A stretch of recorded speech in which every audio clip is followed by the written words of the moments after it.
Welcome to another edition of Mining Now. I'm your host, Roy Slack, and we are live from Las Vegas in Mine Expo. And I have the pleasure of talking today with Jacques Volsky, who's the president of Surestrike. Jacques, welcome to the show. Thanks for having me. Appreciate it. And first of all, how's Mine Expo? It's been very good. It's been very busy, as you can tell by the raspy voice. It's been very good for me so far. Yeah. We're doing well. I mean, and we're in the big hall. We are. And big gear. Nice toys. Everything's big. Yes, it is. Yeah.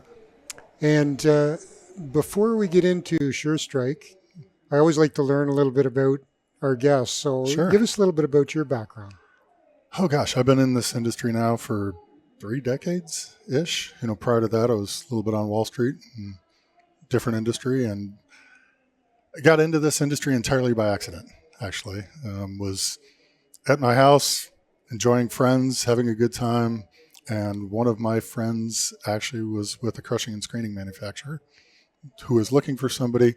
I was ready to make a transition out of what I was doing at that point, 30 some odd years ago now. And it just, interestingly enough, fell into place, and the rest just kind of took off. And as we continued to move through the crushing and screening, and companies, as you know, in this industry, companies get bought here and there. And ours ended up getting bought by a very large multinational company, which was great. Company's great, did wonderful things for us, but I'm not a big in the corporate world. I very much like the small family-owned type businesses. Yeah.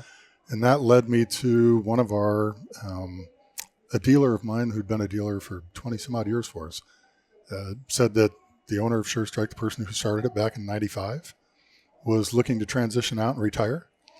And over the course of probably a year and a half, myself and my partners ended up owning Surestrike, and it's been an amazing thing for us. I mean, it really filled a niche that I saw, that I've had seen for 2 decades in the crushing and screening side, that ended up, when I saw the product, it resonated with me, because for so long, and this maybe kind of ties into a little bit about Surestrike rather than myself, but for years, I used to see the issues people had on the front end of their process with the oversize, the reject material, and just how it was almost that penalty box, if you will, for people. They really didn't want to go there. It wasn't very productive. It was always a drain on resources. It wasn't very profitable for companies. And to me, that never made sense.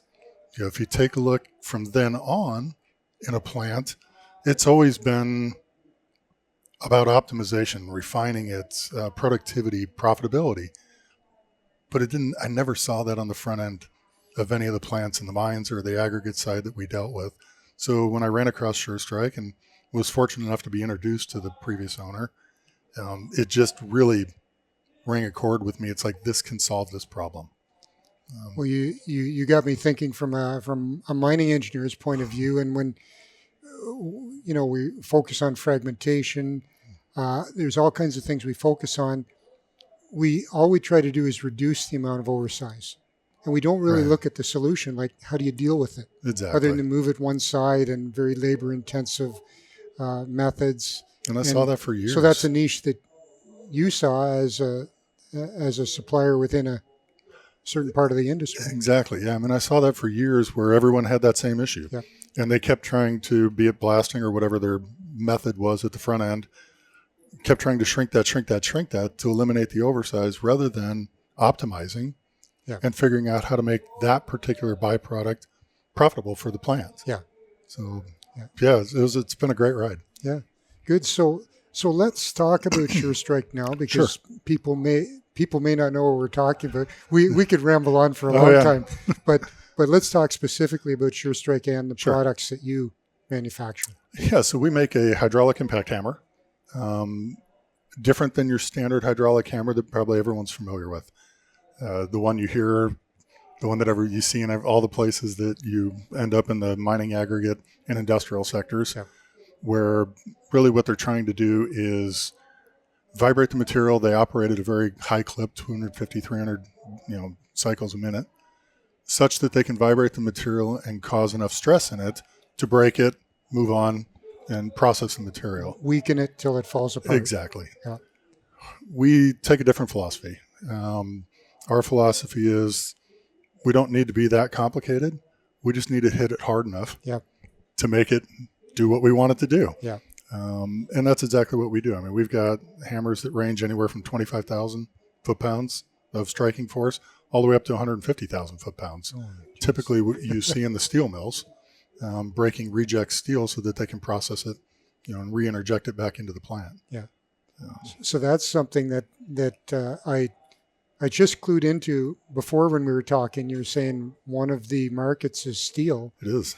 And I got thinking about you're breaking steel. Like it's one thing to break rock, but now you're into a whole other ballgame. It is, and typically if you take a look at those, we're a little bit outside the mining realm, but similar to mining in a lot of aspects. Once you get outside of the normal way of doing things, that you really are limited to drop balls. Hydraulic hammers they just don't play in that arena. Yeah. They're just not designed for that. Yeah. So really you're designed to drop balls and or just what do we do with it to get rid of it? We solved that issue. We got very specific with drop balls. There's not only safety issues, but there's also accuracy issues and various other things because, just if you've ever seen it, raise it up on a crane and let her go and hope you hit the spot. It's exactly what it sounds like. Exactly. Yeah. Where we can take that and we can get very specific with exactly where we're trying to break that and exactly what we're trying to do with the material. So it's a very big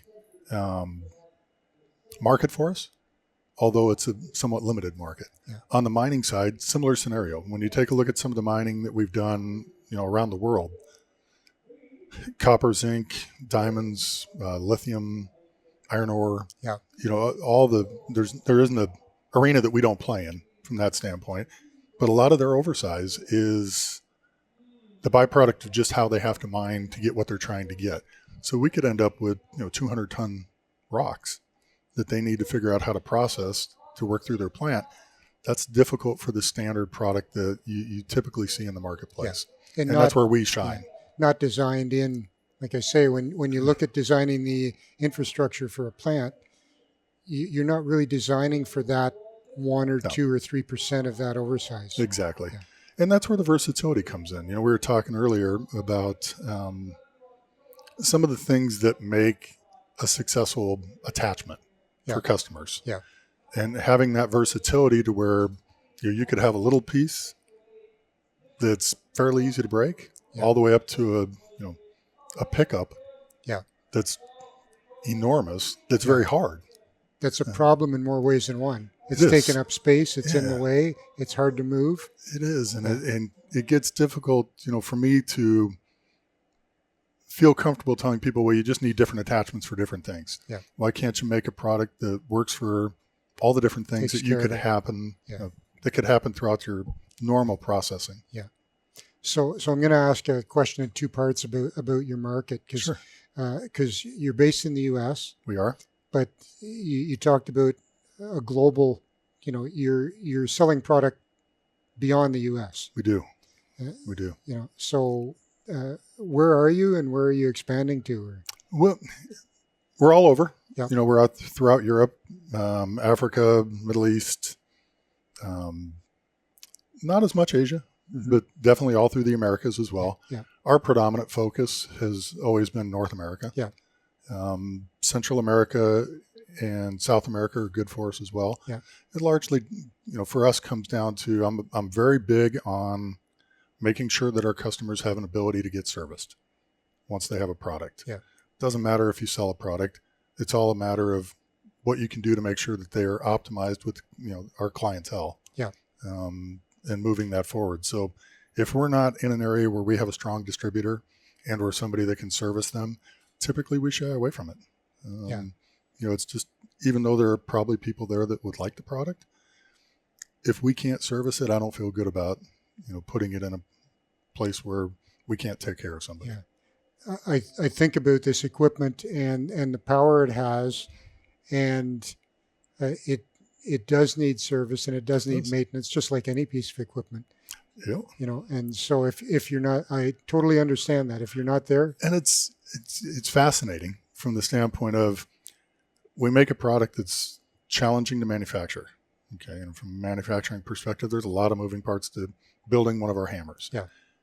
That's by design so that it's really simple in the field. Okay. It's by design so that when somebody's running it, they don't have to send it somewhere special to take care of standard maintenance and or even major maintenance. Yeah. They can do it right there in the plant. Yeah. So that's something that we are proud of at Surestrike. Yeah. It has its challenges along the way from an engineering perspective. You can appreciate that. But at the same time, it's super important for me that the person running the excavator understands the product, knows how to operate it, but not just knows how to operate, but it's easy for them to maintain it so that they can shine and do their job, the best of their ability. So you've got an equipment series, and so I'm a new client. Sure. Okay. And I assume you'll want to know about the rock we're trying to break. You'll want to know about the equipment we have on site that we need to adapt to. Correct. So what's that process? Simpler than you might think. Okay. The first one is exactly what you talked about. It's just, what type of material do you have? How big is it? What size do you need to take it to? What are you trying to accomplish overall? Once we have a feel for that, then that puts us in time, a space of knowing what size is going to work for them. Yeah. And then we take it the next step, which is, what are the carriers that you have that you want to use, and make sure those align. Yeah. We see it. It's not uncommon. I'm sure every manufacturer sees this, where we need this unit, but they only have this to put it on, and that's not going to work. Yeah.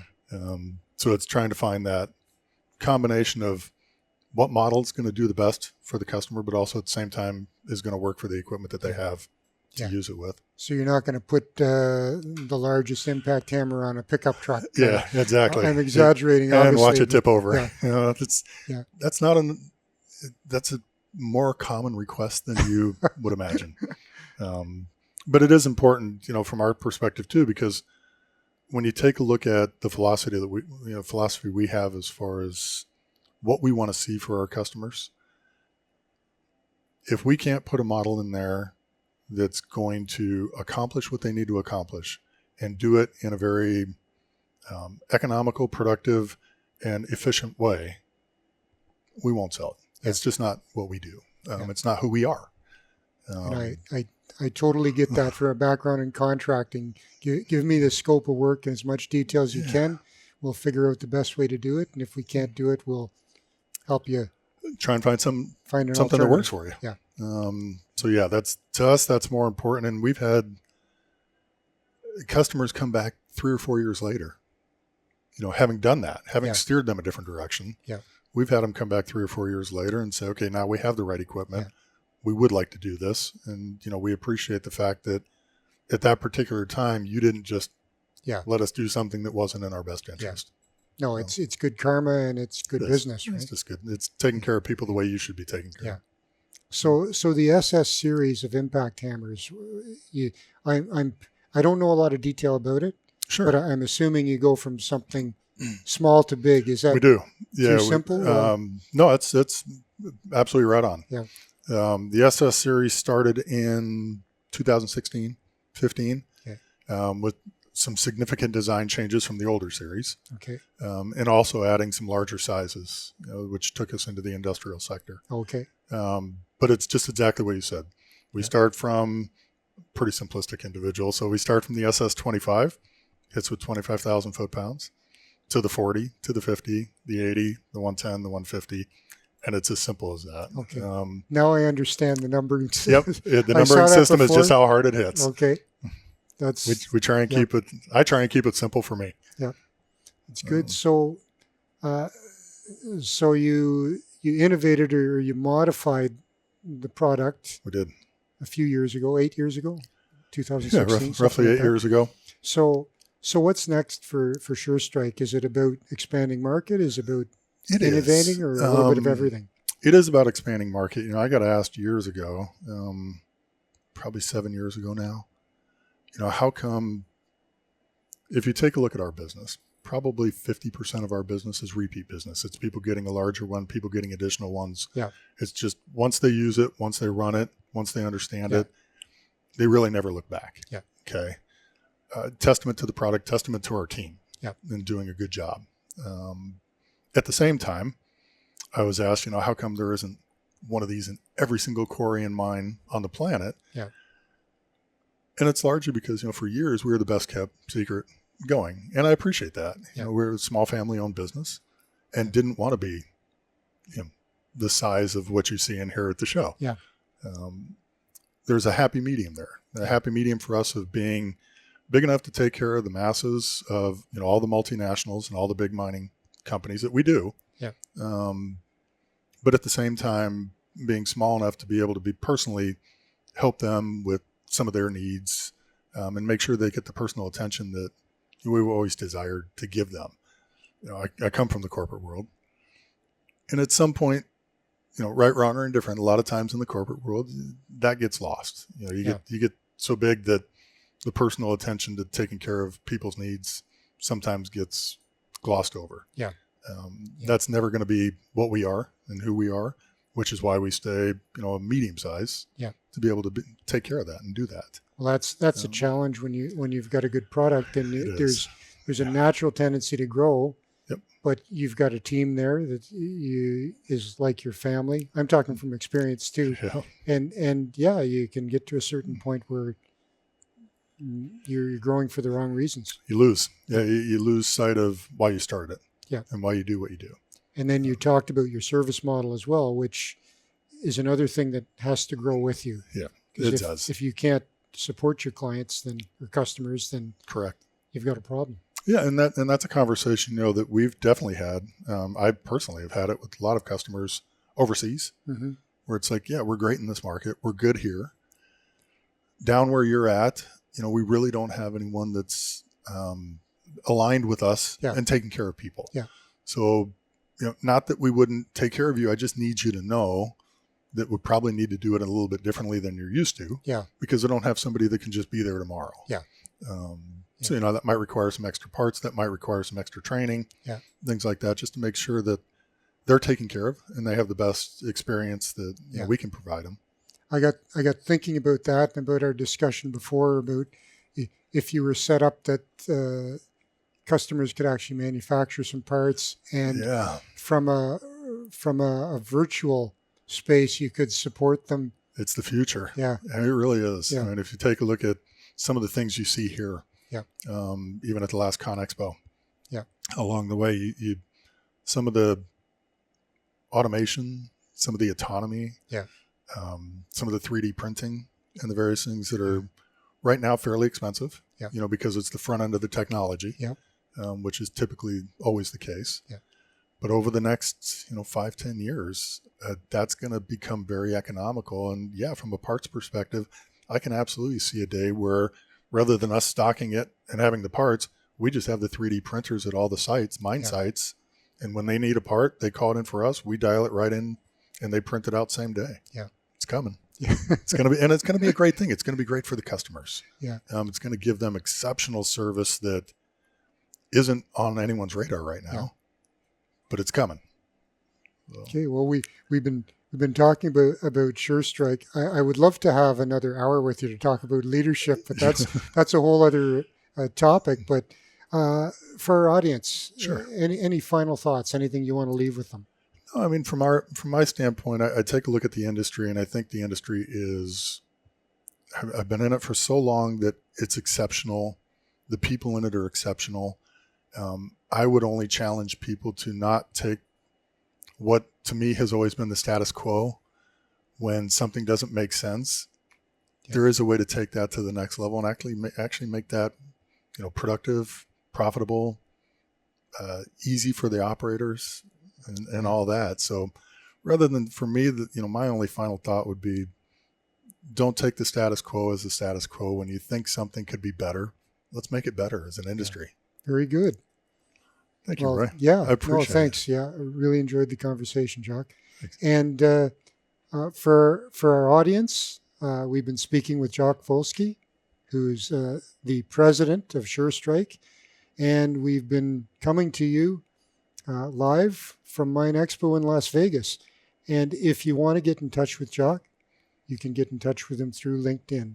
And thank you for joining us for another episode of Mining Now.